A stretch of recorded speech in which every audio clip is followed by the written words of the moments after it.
Often, you may think cars are the easiest things to love. I mean, they got you around town. Surely that must count for something. Well, no, because there are some special cases where the car is more of a hassle than an advantage. So we present to you in this video a list of the most brutally hated cars of the 1950s. Cars which stood heads and shoulders above everyone else for just one thing, being absolutely horrible. Number 12. 1958 Chevrolet Biscayne. We begin our list with the Chevrolet Biscayne, a car that overperformed but was just too ugly to love. Introduced in 1958, the Biscayne was Chevrolet's primary full-size car. By 1959, it was the automaker's most affordable option within the full-size lineup, positioned below the moderately priced Bel Air and the higher-end Impala models. The Chevrolet Biscayne was predominantly meant for fleets than private owners. As such, it checked all the boxes for a fleet car. It was durable, solid, strong, and last but not least, affordable. The Biscayne was a practical vehicle, and many might argue that this was what also became its one flaw. Because Chevrolet focused on creating a cheap vehicle that could run, they stripped everything else to the minimum. It's like when you set your PC game's visual settings to ultra-low, just so you can chisel out the best speed and performance your computer can muster. However, it turns out people like their cars to perform excellently, but still please the eyes. The Biscayne's design was just flat-out basic. The car lacked style and flair. It didn't innovate mechanically or aesthetically, so it wasn't surprising when it sold poorly. The next car on our list suffered a weirdly different fate. Number 11. 1954 Kaiser Darrin. The next car is the 1954 Kaiser Darrin. The 1954 Kaiser Darrin was everything the Biscayne wasn't, but it still flopped big time. This sleek and eye-catching car was designed with sliding doors and is one of America's first ever sports car. Designed by Howard Darrin, the Kaiser Darrin was supposed to be that car that would rescue Kaiser Frazer from the looming extinction. The company had been impeccable when competition was few and far between, but by the mid-50s, America's Big Three was growing at breakneck speed, and Kaiser struggled to survive. While the Kaiser Darrin delivered aesthetically, its performance was uninspiring, and the public avoided this innovative car like a plague. Under the hood, the Kaiser Darrin could only boast a modest inline-six engine that was good for only 90 horsepower. It was not good enough to compete, and its rivals tore it apart. The Kaiser Darrin sold less than 500 units as more problems with the car's production quality, and its reliability became imminent. It was like perfecting all the flaws that plagued the Biscayne, but forgetting the most important part, the actual car performance. So, we've seen one car that lacked decent performance stats and another that was just downright ugly. Can you guess what went wrong with the next car on our list? Stick with us as we move into the actual top 10. Number 10. 1954 NASH Metropolitan. The special car with the unfortunate reputation. The NASH Metropolitan, often dubbed a motorized shopping car due to its compact size, was targeted at affluent urban women. However, its limited practicality and underwhelming performance made it less popular than intended. The Metropolitan was one of NASH's first ideas for a small car. However, compared to other small cars that were marketed as economical and cheap, the Metropolitan was advertised as a larger car's cute wife. The Metropolitan was small but packed with luxurious features to attract a following from the wealthy and affluent. But that will turn out to be a bad idea. While things didn't exactly end the way NASH had planned, every part of the production, design, and marketing of the Metropolitan was calculated and geared toward women. The Metropolitan was marketed as a motorized shopping cart for wealthy urban gals. So, where did it all go wrong for this old adorable? Well, for starters, it was the 50s, and while the love for compact cars was steadily increasing, the market for small economy cars was still small. The Metropolitan was a commercial failure, and the few people that bought the car highlighted several issues relating to its reliability and handling. Forget about cargo space. People struggled to fit comfortably in this tiny car that reporters quickly started calling one of the nastiest cars ever built. Since it was marketed as a female car, we imagine they didn't bother putting a lot of effort into the car's performance. The Metropolitan was severely underpowered as it was powered solely by a 1.2-liter motor. Europe was the birthplace of compact cars, so Austin expected the Metropolitan to do better there. They didn't. The Metropolitan was a failure both at home and abroad. We got 9 much worse cars on this list, so sit tight, this ride is going to be very bumpy. Number 9. 1958 Edsel Corsair. The Edsel Corsair was named after Henry Ford's son, so the company went over and beyond to make sure that this car didn't fail. To ensure no room for failure, the company invested $400 million in research and marketing of the Edsel Corsair. Still, The Corsair failed in the grandest of styles. The Edsel was one of the biggest financial flops in automotive history, with losses reaching $300 million. The Edsel Corsair even made several Ford dealers bankrupt, and we imagine many of them will hate this car forever. What went wrong? Let's call it over-marketing. The Edsel Corsair was marketed as an all-new, radically different car that was going to revolutionize the auto market. New features like self-adjusting brakes and automatic lubrication were somewhat exaggerated. Imagine how customers must have left their homes the morning of the Edsel Corsair's release, eager to see a generational vehicle only to find a rebranded Mercury. Nobody was impressed. Reporters were calling the Edsel Corsair a redecorated Mercury that was beaten up with an ugly stick. The car's uninspiring exterior didn't help matters. The horseshoe grille in the car's front bore the brunt of the Edsel sins. People started referring to the car as a Mercury pushing a toilet seat. Some people even went as far as comparing the horseshoe grille to a part of the female that shall not be named. Do the tail lamps look like ingrown toenails to you? Contrary to what you might think, many people didn't hate the Edsel because of its aesthetics. There are much uglier cars. They hated its performance. The car's fit and finish were not good. The Edsel Corsair came in the late 50s, the time of the recession when people were looking for smaller economy cars, not a Corsair that was quite expensive. But all that happened more than 70 years ago. Though a failure in its time, the Edsel Corsair has since become a collector's item, prized for its unique place in automotive history and could go for millions in the right auction. Goes to show you never know with some cars. They were just stuck at the wrong time. Do you agree that this was one of the worst cars of the 1950s? Let us know in the comments. Number 8. 1958 DeSoto Adventurer. The 1958 DeSoto Adventurer. A car from a pedigree of high performance, completely violet with a powerful engine, but just fell short in two areas: an outdated design coupled with an overall poor build quality. The on-paper performance levels were not able to provide competition its sleeker, more reliable competitors of the time. Chryslers of the 50s were famous for several things: their Virgil Exner $100 million looks, their strict quality control inspectors, their engineering pioneering, and their DeSoto flop.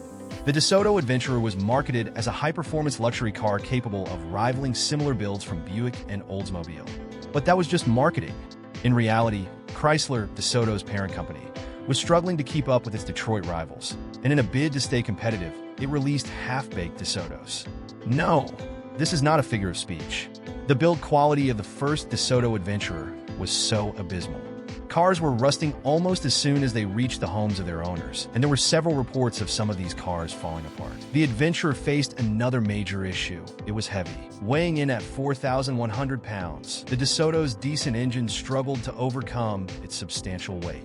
The Adventurer could not match its rivals in power, performance, or even handling. It had poor fuel efficiency, no identity, and no brand following. It didn't help the Adventurer that other Chrysler brands like the Chrysler and Dodge. The nail in this Adventurer's coffin was the Eisenhower recession. Many were not interested in a car that wasn't particularly good at anything. The brand never recovered from this flop. Scroll down to 2024, and even this huge flop has suddenly gained a cult following as time has made it very rare. Number 7. 1955 Dodge Lancer. Next on the list is another Chrysler flop, the 1955 Dodge Lancer. The 50s Dodge Lancer would be fondly remembered for its extravagant design that somehow represented what made the 50s so distinct. However, owners would want to forget this vehicle quickly because of its laughable performance. Yes, the Dodge Lancer was stylish, spacey, and had highly advanced features for its time, but remember, this was the mid-50s.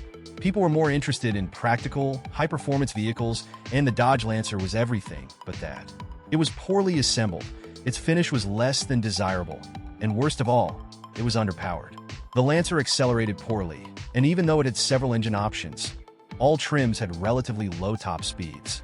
It's easy to not like the Dodge Lancer, and it has rightfully earned 7th place on our list of the most hated American vehicles from the 1950s. Number 6. 1953 Studebaker Champion. Right behind the Dodge Lancer is the 1953 Studebaker Champion. Studebaker was renowned for its reliable engines and solid builds that made it a fierce rival to many of the Big Three's models, but things changed after it formed a merger with Packard. After its deal with Packard, the company went on to make several cars of increasingly poor quality. One of the cars that got caught in this messy bunch was the 1953 Studebaker Champion. The Champion was the precursor of the more famous Hawk and was a racy two-door vehicle with a flat-six engine and 3-speed manual. It was both stylish and affordable and could be easily mistaken for the pricier Jaguars and 190 Mercedes. The Champion was a practical and affordable car from a pretty reliable brand, but owners soon started seeing the cracks that would eventually ruin this American automaker. One major problem with the Champion was its underwhelming engine, which could barely push the car to a top speed of 60 miles per hour. An embarrassment to say the least. The engine had a constant tendency to blow head gaskets, the clutch worn out easily, and it had leaky windows that made you dread the rain every time you were in one. The Champion's heritage and sleek exterior could only take it so far, hence it's placed on our list. Did you drive a Studebaker Champion? Don't be shy. Share your experience in the comments. Number 5. 1951 Hudson Hornet. If you thought these other cars were bad, get ready for some of the worst of the worst.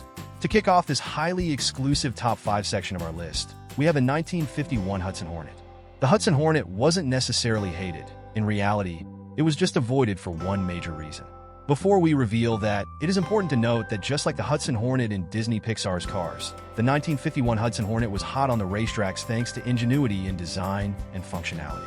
The Hornet had a low center of gravity, dual carburation, and a large engine that race car drivers knew how to exploit. These perks allowed the underdog Hornet to win multiple NASCAR championships. It even helped the competition grow, as the Hornet's upsets fueled the excitement of longtime fans and first-timers. Despite its legendary status on the racetrack, the Hornet failed to appeal to the general public, and it sold only 44,000 units in its first year. In truth, the Hornet wasn't bad. Its only crime was being far too expensive than many would have liked. Rather than buy the Hudson Hornet, most customers went for a cheaper option that was just as good and aesthetically pleasing as this once fantastic vehicle. Before going to our next car, have any of you ever driven or ridden in one of these infamous cars? Share your experience below. We'd love to hear your stories. Number 4. 1955 Plymouth Fury. The Plymouth Fury originally started as a fancy trim option for the Plymouth Belvedere, but it quickly outgrew its humble beginnings to become a standalone model. At $3,067, the Fury was the priciest Plymouth at the time, available in 5 different styles, including a 4-door sedan, a 2-door convertible, and a 4-door wagon. The Fury had all the makings of a classic muscle car, sharing its engine with the Dodge Coronet. This beefy ride came standard with a 5.2-liter engine cranking out 290 horsepower. And if you were feeling extra daring, you could upgrade to a 5.7-liter beast with a jaw-dropping 305 horsepower. The 1958 Plymouth Fury was poised for greatness, stylish, affordable, and an absolute blast to drive. It should have flown off the lot, but as luck would have it, the Fury hit the market right when a recession rolled in like a rain cloud over a parade. Poor quality control and frequent breakdowns did not help the Fury win any friends as people became more interested in practical, budget-friendly cars. Its beastly engines made the Fury a gas guzzler, and its fuel economy was not what recession America needed. If you add in the vehicle's poor suspension and poor handling that made the ride in a Fury feel stiff, you'd understand why this gorgeous car ranked 4th on our list. However, the movie adaptation of Stephen King's Christine gave the Fury a second chance of fame, turning it into an icon of both horror and horsepower. Today, these once-overlooked gems can fetch around $50,000, and in the right auction with the right crowd, they might even go for more. Number 3. 1950 CROSLEY HOTSHOT. The CROSLEY HOTSHOT is our 3rd most hated American vehicle from the 50s. The first sports car out of post-war America was more of a lemon than a legend. The CROSLEY HOTSHOT, tipping the scales at just 1,100 pounds and stretching 145 inches long, was a minor marvel of mediocrity, small, slow, and about as safe as a roller skate on a highway. Yet this little clunker made a cameo in the 1961 driver's Ed Scare film Mechanized Death, perhaps as a warning against bad decisions. The HOTSHOT was the brainchild of Powell Crosley Jr., the same guy who brought radios into countless American homes. But radios weren't enough for him. He wanted to make cars too, which he did with the enthusiasm of a child building a model kit, but with slightly less success. Amazingly, a HOTSHOT somehow managed to win the Index of Performance at the 1956 Hours of Sebring, a fancy way of saying it was the best of the slowpokes, averaging a blazing 52 miles per hour. But the real kicker was the engine. 0.75-liter 4-cylinder with dual overhead cams, which wasn't cast in sturdy iron but rather slapped together from stamped tin. When the braze joints decided they'd had enough, the engine would loudly protest and overheat, bringing the HOTSHOT's short-lived joyride to a steamy end. We can't imagine why anyone would want to drive it. Number 2. 1957 King Midget Model III. The King Midget story is a perfect snapshot of 1950s America, a time when the middle class could dream big, even if those dreams were small. Claude Dry and Dale Orchid, two Civil Air Patrol buddies from Athens, Ohio, set out to create a no-frills car that anyone could afford, unlike that fancy-pants Henry Ford with his highfalutin Model T. The King Midget made the Model T look like a Bugatti Royale. In the late 1940s, they launched the single-seat Model I as a $500 home-built kit. The kit included the frame, axles, and sheet metal patterns, leaving the body panels to be fashioned by local tradesmen. Any single-cylinder engine could power this humble contraption. The result was a delightfully awful little vehicle, the four-wheeled equivalent of a Briggs & Stratton-powered minibike. Amazingly, Midget Motors kept cranking out these mini-cars until the late 1960s. Their piece de resistance was the Model III, rolled out in 1957, a little folded steel crackerbox powered by a mighty 9-horsepower engine. Finally, government safety standards brought the King Midget era to a merciful close. Number 1 to 1954 Hudson Jet. Let's give you the rundown on the 1953 Hudson Jet, the most hated car from the 50s. This was a compact American car, roughly the same size as a 1956 FE Holden. During a period when independent car makers in the USA were starting to feel the economic pinch due to a price war between Ford, Chrysler, and GM, Hudson CEO A.E. Barrett approved $16 million to develop the Jet. Even by General Motors standards, this was a hefty investment in a market segment that American consumers had largely ignored. After all, why would anyone want a small car when they could opt for a bigger, longer, and lower one? For Hudson, this was a gamble they could barely afford. Had Barrett been more strategic, he might have directed that money toward developing a much-needed OHV V8 engine and giving their full-size cars a styling update. That said, the Jet's fundamentals were solid.